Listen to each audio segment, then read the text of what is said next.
Vanilla flavour అనగానే మనకు white colour లో ఉంటుంది. బట్ ఈ స్టోర్ లో చూసాను నేను లైక్ క్రీమ్ కలర్ లో ఉంటుంది, బిస్కెట్ కలర్ అంటుంటారు. అండ్ దాంట్లో మళ్ళీ బ్లాక్ కలర్ క్రిస్టల్స్ ఉంటాయి.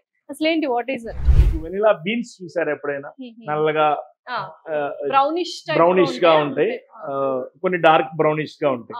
దాన్ని వాటర్ లోను, ఆయిల్ లోను, ఆల్కహాల్ లోను సోక్ చేసి ఓవర్ నైట్ చేసి దాంట్లో ఉన్న బీన్స్ అన్ని బయటికి తీస్తాయి. That is an real vanilla extract.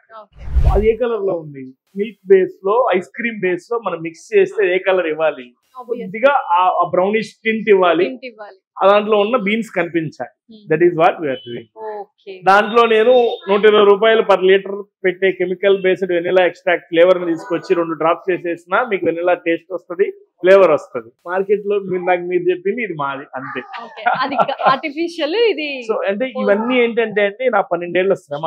అంటే చూడడానికి మనం 100 రూపాయల ఐస్ క్రీమే కదా అని చాలా మంది అనుకుంటారు. ఇండియా మార్కెట్ గానీ బయట కంట్రీ మార్కెట్ గానీ ఐస్ క్రీమ్ కున్న మార్కెట్ చాలా పెద్దది, lakhs of crores. So how you position, how you take the opportunity అనేది దట్స్ యువర్ ఛాలెంజ్.